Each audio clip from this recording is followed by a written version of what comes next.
What's going on, guys? Welcome back to the channel where we bring the story behind every punch and every fight.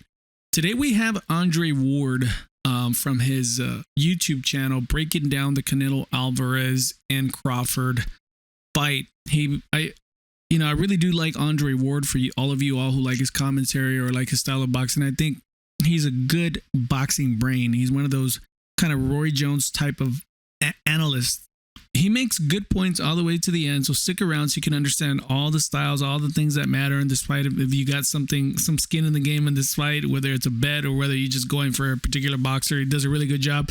Before we get started, guys, click like and subscribe to the channel. We're almost there to 1,000 subscribers, and we're getting close. And to get monetized, we'll be bringing you even more content after that. Anyway, let's get started.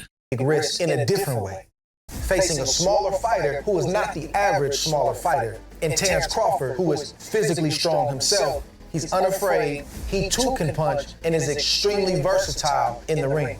This fight is another opportunity for Canelo to do what great fighters do time and time again.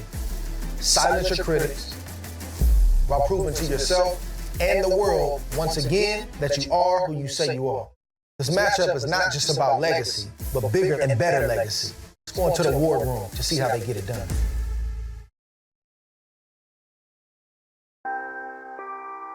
One of the biggest questions going into this fight is which stance is Terence Crawford gonna trust the most? I believe Terence Crawford fights equally well from both stances, both right-handed and left-handed. He's naturally right-handed, but in most of his big moments, in his biggest fights, he seems to trust the left-handed stance the most. Southpaws have given Canelo trouble throughout the course of his career. Erislandy Lara comes to mind, and even Austin Trout before Trout got dropped.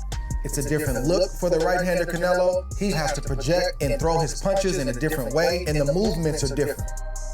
One of the biggest things about this fight that I don't hear anybody talking about is that Canelo Alvarez has to prepare for two different styles, while Crawford, he's just got to prepare for one.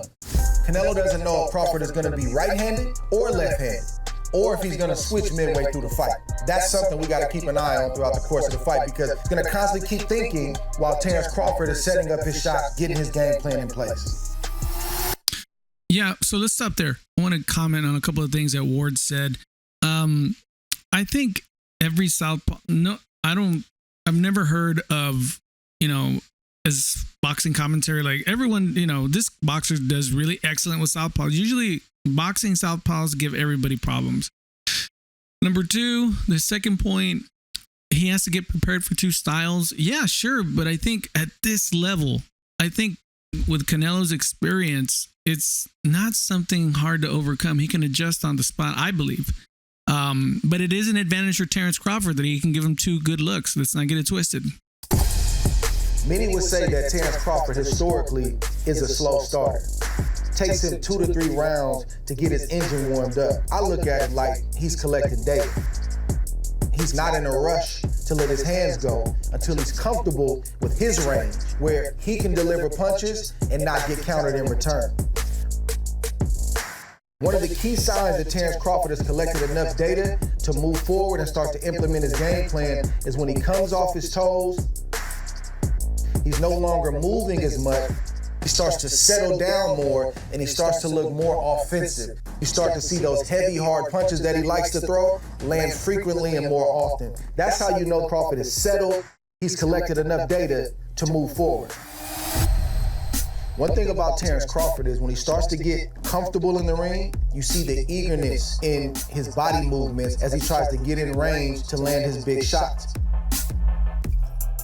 He doesn't mind getting into exchanges that seem 50-50, where he takes some to give some.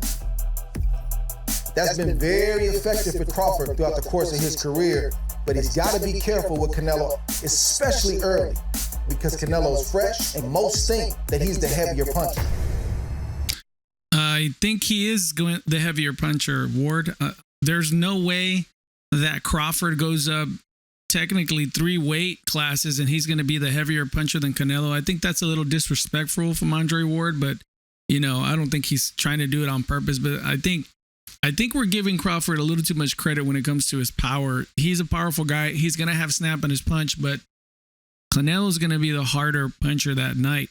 I'm 99% sure of that. Number two, Crawford will take some to give some. And that's, guys, that is where we're going to find out how this fight's going to play out. Do I think Crawford is going to be dancing around all fight long so he doesn't get hit? No, that's not Crawford. He's not Floyd. He's not Aries Landis Lara. He's not Skull. Crawford engages, and I think he's going to put himself in situations where he's going to engage, and we're going to find out how much power he has, how much he can take. We know Canelo can take his power. There's no way he punches harder than any other fighter that he's fought. So we're going to find out really quick in that exchange. That's what I keep telling people. Crawford does get hit. And if he can take his punch, Canelo's, I think it's going to be a long night. Crawford needs to be the guy that he's been up until this point, but he's got to be more crafty about it, and he's got to take his time before he gets into exchanges, because Canelo Alvarez, if he can do nothing else, he can punch. Terence Crawford has to get his respect from Canelo Alvarez early in this fight. There's two areas that Terence Crawford has to send a message to Canelo. A, he's physically strong, and B, I can hurt you if you get careless. In the clinch is where Crawford lets Canelo know that I'm just as strong, if not stronger than you. Canelo can't be comfortable and feel like he can lift Crawford off his feet or he can bully Crawford around. The other thing that Crawford has to do is somewhere early in this fight, he's got to buzz or hurt Alvarez. So some would say, Canelo Alvarez has never been hurt. I beg to differ. I think Canelo takes a good shot. Great fighters, you can't tell when they're hurt. The facial expression doesn't change. The body language doesn't change. But as long as Terence knows that he was hurt, it's going to allow Crawford to do the things that he wants to do. Box when he wants to box and fight when he wants to fight. Jeff Horn is similarly built to Canelo Alvarez. The right check hook worked all night long for Terence Crawford. A natural punch that he likes to throw from the left-handed stance. It's where you wait until the last second and you time your opponent as they rush in and you turn out as you're throwing the punch. Most guys throw this hook just as a reset because it makes the opponent have to reset and it gives you time to get away and get your position. But Terence actually throws this punch hard. This is a punch that can actually hurt Canelo, as you see it hurting Jeff Horn right here. Still getting the benefits of the reset, but it's also sending a message that I can hurt you if you rush in. Yeah, I'm gonna really be blown away if Canelo's visibly hurt by that punch. It's a good punch, but he's not really set.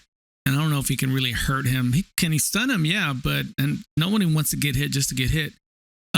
Jeff Horn, you can't compare Jeff Horn to Canelo Ward. Come on now. 3.5-inch reach advantage that Terence Crawford has in this fight, I don't think is being discussed enough. Now, Canelo has also made a career out of breaking down taller fighters, getting inside of the longer reach. But this fight is a little bit different. Crawford, he does very good, especially early on, with keeping opponents at the end of his jab and at the end of his long left hands. If Terence Crawford stays under his feet, stays under his legs and control, the reach advantage is going to allow Crawford to set the table so he can eat in the middle and late rounds by landing the bigger shots that he really wants to land.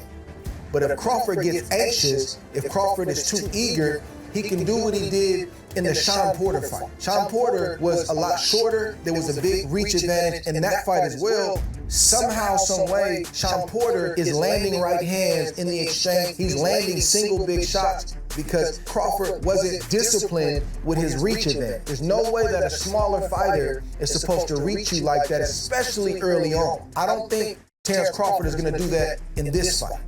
Both Crawford and Canelo have immense respect for each other. So I'm anticipating Terence Crawford being disciplined with his reach. I'm anticipating Crawford being a lot more patient with his offensive approach. He's going to need to do that against Canelo. Yeah, I think that's part of Sean Porter's ability, that he kind of makes you feel uncomfortable and he closes the gap. Later on, it paid price for that. But I don't think the reach advantage is going to be a big deal. Keith Thurman said that the when it comes to 2 to 3 inches, there's really not a lot of difference there.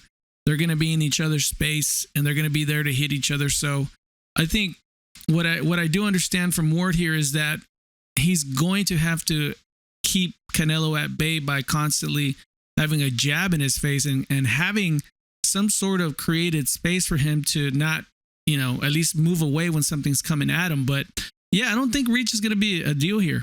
For both fighters, body punching is going to be essential. But how do you get the shot through against a sharp, powerful opponent? For Crawford, with the longer reach advantage, it's long-range body shots. It's jabs to the stomach. If Terrence is right-handed, it's the left jab to the stomach. If he's left-handed, it's the right jab to the stomach. That's what we call steal and win in boxing. Is you start to slowly break an opponent down and take their win one body shot at a time. Canelo Alvarez also likes to keep his guard up high and not move his head at times. Terrence has to be mindful to not just headhunt, but to be disciplined with jabs to the stomach early on and also sneaking the small body shots in the clinch. You may hear a little grunt from your opponent. That's money in the bank for up the road. Body punching is something that Crawford cannot neglect. Body punching is something that he's going to need in this fight. For some reason, everybody seems to think that it's only one puncher in this fight. And I understand why. Canelo Alvarez been at 168, a lot longer than Terrence.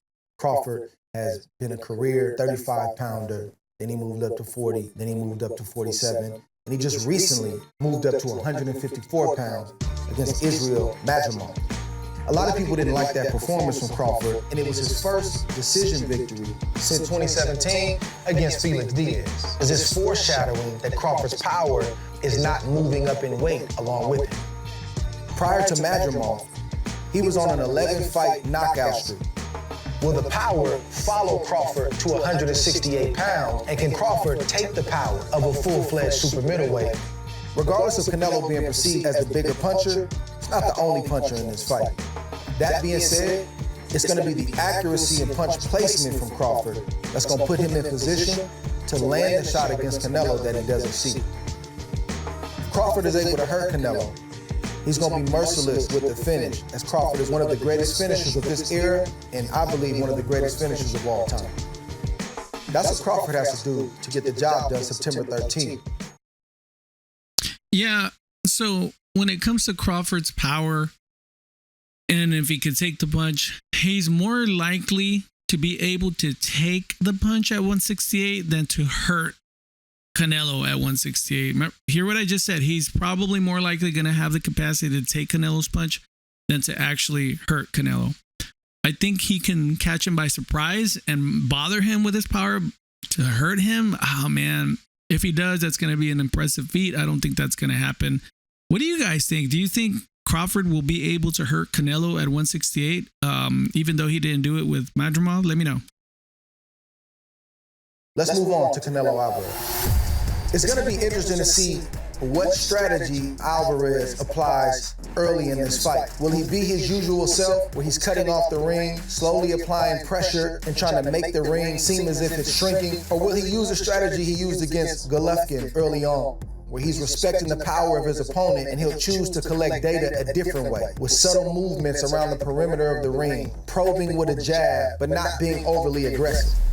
Whatever style Canelo employs early in this fight is ultimately going to settle to being his normal self, which is slowly applying pressure with his hands up high, looking to land big shots and counter if Crawford makes any mistakes. Canelo likes to have maybe 2 or 3 big moments around where he throws 4 or 5 big shots. And because the punches land so heavy, even when they're blocked, this allows him to rest. This allows him to regroup. If Crawford is wise, he'll make Canelo fight when he wants to rest. He'll make Canelo fight when he needs a breather. Canelo's gonna have to come out of his normal punch count and punch more if he's gonna win some of these rounds, because Crawford, once he gets comfortable, is going to be active offensively in this fight. Body punching is just as important for Canelo Alvarez as it is for Terrence. It's a little bit different delivery system for Canelo Alvarez, having a shorter arm. He's got to find ways to touch Crawford early and often in this fight. It doesn't have to be a 3 or 4 punch body combination. Just a small shot here and a small shot there. If we find ourselves in the clinch, we call it stealing wind. Can I get a shot around your guard, get a shot up the middle in your gut that will pay dividends up the road? Body punching is a lost art, but not for Alvarez. He's made a living on being a good inside fighter and a great body puncher. Crawford doesn't move as much as Lara, but you see how Canelo, he would try to hit Erislandy Lara as he was exiting out the door. He's on his way out. Alvarez would meet him at the point and hit him with single body shots as Lara was heading out the door. Doesn't seem like much, but those kind of body shots, trust me, they add up. The money that you deposit in the bank from body shots early on doesn't show right away, but it will show up midway and late in the fight. Smart fighters and great fighters, they know how to make the early investment. Where now all of a sudden your opponent is drained and he doesn't know why. He can't react to punches the way he was early in the fight. Alvarez has to be a great body puncher on the night if he's gonna slow Crawford down and try to set Crawford up for some of his signature big shots. Canelo is very crafty with his defense from the waist up. Typically, he has his feet in place and he has great upper body movement and great anticipation. He has the uncanny ability to sense a shot coming and to not only get under it, but to counter with a big shot. I know what the front page story is. I know what the headline is. Canelo Alvarez is the bigger, harder puncher. But what if Canelo's defense is better than what Crawford expects? What if Crawford can't land the jab or land some of his big shots as easily as he thought he could? This is what you want to do as a fighter. This is why showing your opponent different looks is so essential, because it gives your opponent something else to think about in real time. You can't just be offensive. You can't just be a power puncher. He's got to show Crawford different looks and different feels and put different things on Crawford's mind. And one of them is he's got to be defensively sound. You better believe that Terrence and his team have a whole game plan for a bigger, stronger guy. But are they training for Canelo Alvarez to be slicker, to have better defense than they anticipated? It's just something else they have to deal with. It forces your corner to go earn their money by making adjustments, trying to give you a better game plan. Yeah, that's a good point that Andre Ward, I think when we talk about this fight, we think Crawford is the more slick boxer, and overall I think skill per skill Crawford has the edge, but it doesn't mean that Canelo doesn't have problems to provide Crawford, and especially in his defense. That'll be a really interesting thing. Errol Spence he's not a very slick guy. He's there to be hit. Canelo's very difficult to hit. It's really hard to get him with a 1-2 even. You can catch one, but getting him with a second punch, it's a really hard thing to do. And if Crawford can't find Canelo, I think one of Crawford's goals, guys, is to be just like Bivol, just overwhelm him with combos and just make him feel uncomfortable.